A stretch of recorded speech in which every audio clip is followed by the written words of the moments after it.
नमस्कार साथियों, आप सभी का स्वागत है। जैसा कि आप सभी को पता है, हम लोग देख रहे थे वस्तुनिष्ठ हिंदी पूरन चंद टंडन की पुस्तक से। कल हम लोगों ने आदिकाल साहित्य के अंतर्गत रचना एवं रचनाकार को देख लिया था और आज की कक्षा में हम लोग देखेंगे भक्तिकालीन साहित्य के अंतर्गत रचना एवं रचनाकार को। तो चलिए आज की कक्षा शुरू करते हैं। तो देखिए, सबसे पहले क्या है मृगावती। मृगावती रचना किसकी है? तो कुतुबुन की है। मृगावती रचना किसकी है? तो कुतुबुन की है। मधुमालती रचना किसकी है? तो मंझन की है। चंदायन जो कि प्रथम सूफी रचना है, ये किसकी है? इसके रचनाकार कौन है? तो मुल्ला दाऊद हैं। हंसावली किसकी रचना है? तो असाइद की है। सत्यवती कथा, इसके रचनाकार कौन है? तो ईश्वरदास हैं। चित्रावली किसकी रचना है? उस्मान की है। पद्मावत, अखरावट, आखिरी कलाम और चित्रलेखा, ये किसकी रचना है? तो मलिक मोहम्मद जायसी की है। अगले हैं ज्ञानदीप। ज्ञानदीप रचना किसकी है? शेख नबी की है। ज्ञानदीप रचना शेख नबी की है।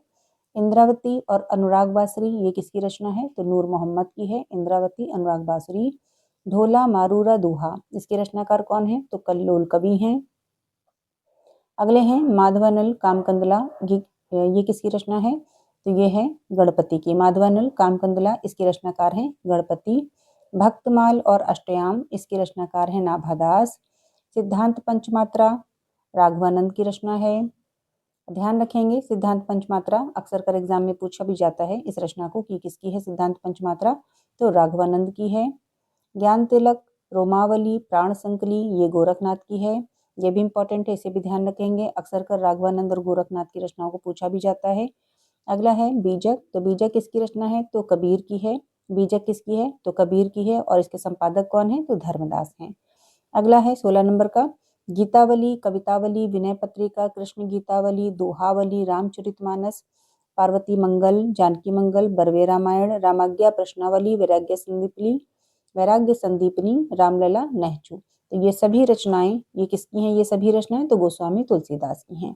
फिर इसके बाद है महमूदगर। तो ये है शंकराचार्य की रचना महमूदगर।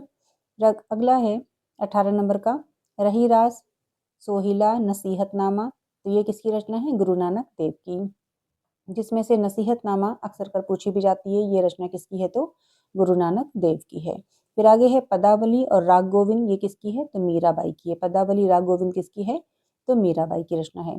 फिर अगला है 20 नंबर का प्रश्न कि सूरसागर, सूरसारावली और साहित्य लहरी, ये किसकी रचना है? सूरसागर, सूरसारावली, साहित्य लहरी, तो ये सूरदास की रचना है।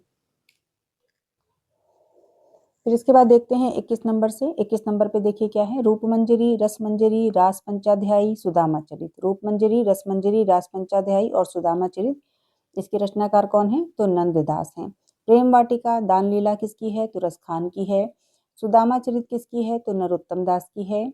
ध्यान मंजरी, रास ध्यान मंजरी, ध्यान मंजरी और रास पंचाध्यायी, ध्यान मंजरी और रास पंचाध्यायी किसकी है? अग्रदास की है। ध्यान मंजरी, रास पंचाध्यायी अग्रदास की है। गोसाई चरित बेनी माधव की है। गोसाई चरित बेनी माधव की है। तुलसी चरित रघुवर दास की है। श्रृंगार रस मंडन विठलनाथ की है, विठल दास की है। श्रृंगार रस मंडन विठल दास की है। भक्त नामावली रस लावनी ध्रुवदास की है। तो देखिए 27 नंबर पे श्रृंगार रसमंडन, ये किसकी है? विठल दास की है। श्रृंगार रसमंडन ये विठल दास की है। भक्त नामावली रस लावनी किसकी है? तो ध्रुवदास की है। वैष्णव मताब्द भास्कर श्री रामार्जुन पद्धति और राम रक्षा स्रोत, वैष्णव मताब्द भास्कर श्री रामार्जुन पद्धति और राम रक्षा स्रोत किसकी है? तो स्वामी रामानंद की है। और देखिए योग चिंतामणि भी स्वामी रामानंद की है। फिर आगे देखते हैं 30 नंबर पर कवि प्रिया, रसिक प्रिया, रामचंद्रिका, वीरदेव सिंह चरित। कवि प्रिया, रसिक प्रिया, रामचंद्रिका, वीरदेव सिंह चरित, विज्ञान गीता, रतन बावनी, जहांगीर जसचंद्रिका। तो ये किसकी है? ये केशव दास की है। 31 नंबर का देखते हैं कवित्त रत्नाकर किसकी है? तो सेनापति की है। कवित्त रत्नाकर सेनापति की है। और हनुमान नाटक किसकी रचना है? तो हृदय राम की है। हनुमान नाटक किसकी है? तो हृदय राम की है। तो साथियों, हम लोगों ने कल की कक्षा में आदिकालीन साहित्य के अंतर्गत कुछ रचना एवं रचनाकार को देखा था और आज की कक्षा में हम लोगों ने भक्तिकालीन साहित्य के अंतर्गत रचना एवं रचनाकार को देखा है। अब कल की कक्षा में हम लोग देखेंगे रीतिकालीन अथवा उत्तर मध्यकालीन साहित्य के अंतर्गत रचना एवं रचनाकार को। तो बस आज की कक्षा यहीं तक। सभी का धन्यवाद।